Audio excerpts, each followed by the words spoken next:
Hi, today we will discuss about the rise of Mujtaba Khamenei as the supreme leader of Iran and why he rose to this stature and what is the message behind it. Number one. Number two, we'll talk about somewhat desperation which I am seeing in US camp. And number three, a light at the end of the tunnel. First, let's talk about Mujtaba Khamenei's rise as the supreme leader. So it took nearly 36 years to United States of America to replace Khamenei with Khamenei. The older version has been replaced by the younger version, and who is more hardliner and who will be definitely less friendly, because don't forget that in past 10 days he's the guy who has lost his father, his mother, his wife, his kid, his nephew, his sister, his brother-in-law in this war. So don't expect him to be very friendly with United States of America, and he is definitely more hardliner. So what has changed and what they have done? Have they replaced or toppled the regime? They should ask themselves. The Americans need to ask themselves: has they toppled the regime, or has they replaced the regime? And if I say that if even he meets the same fate as his father, then even nothing is going to change. Somebody more hardline will come, and because I can see the patterns, and one should always observe patterns. The nature has pattern, the history has pattern, so geopolitics also has its patterns. So try to read the patterns. Number one.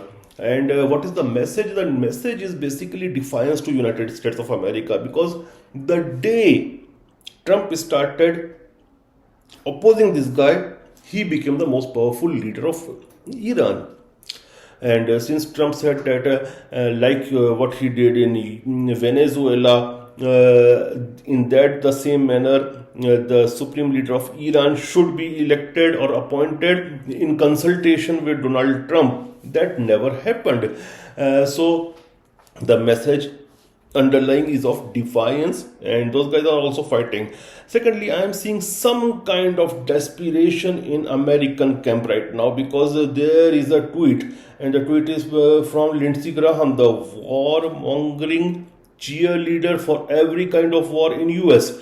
And what he says in this tweet, Mr. Lindsey Graham, he is saying that the American embassy is being evacuated in Riyadh because of sustained attacks by Iran against the Kingdom of Saudi Arabia.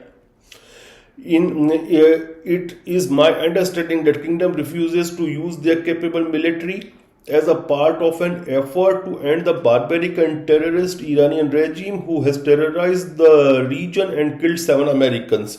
Question: why should America do a defense agreement with a country like the Kingdom of Saudi Arabia that is unwilling to join a fight of mutual interest?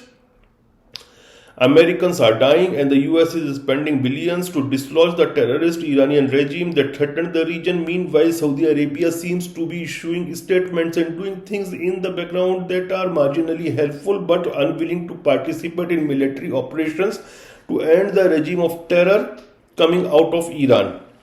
Hopefully, Gulf Cooperation Council countries will get more involved, as this fight is in their backyard. If you are not willing to use your military now, when are you willing to use it?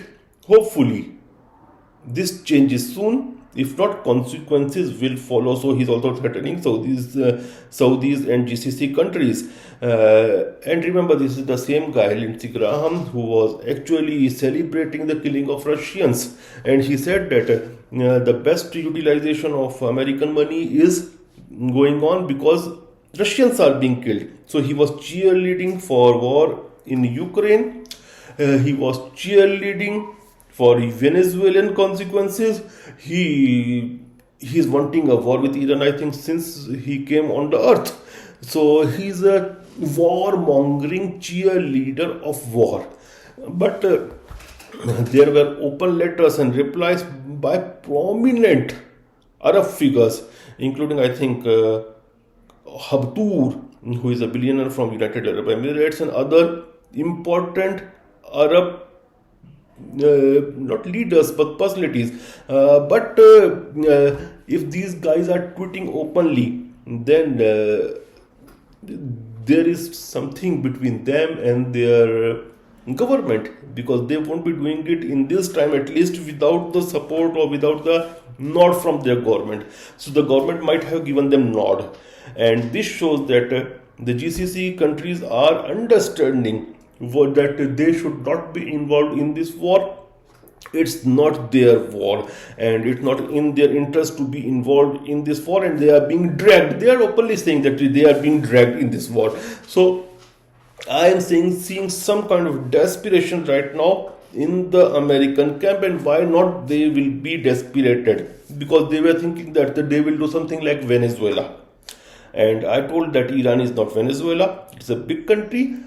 It is actually bigger than Iran plus Iraq plus Afghanistan, and it is a very, you can say, brutal geographical location when it comes to foot war, boots on ground. So that is also not easy. It's not a flat country like Iraq.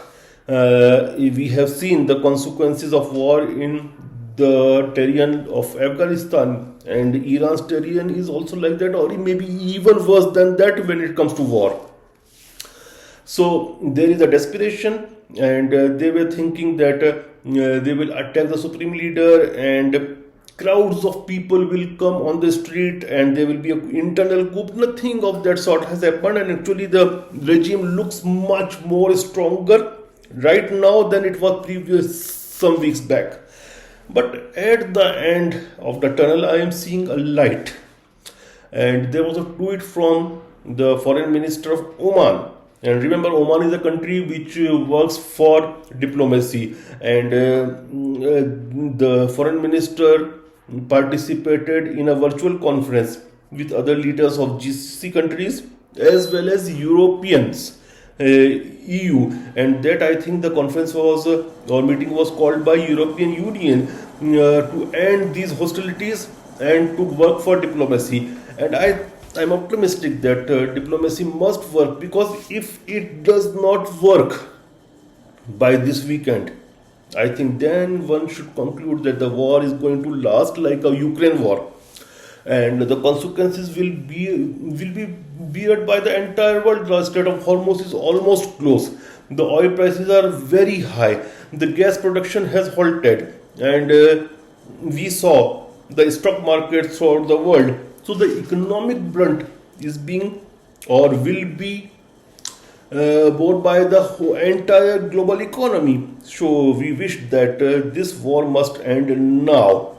And I told that if the regime in Iran survives first week of war, then they will get support from others. And right now we are seeing all those talks about Russian support and statements of Sergei Lavrov and Chinese support. So it was to come if 5-6 days or 7 days they survived, and they did it. And even remember that even in the World War II, Americans really started helping Britishers after Duncan's, because then that time Winston Churchill showed his spine.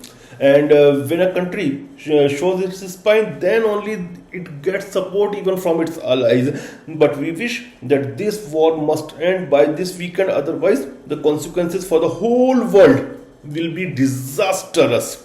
And I am very much optimistic, and I am actually sure that Indian government, my government, must be working in the background to end the hostilities, because we always work to end the hostilities for a peaceful world.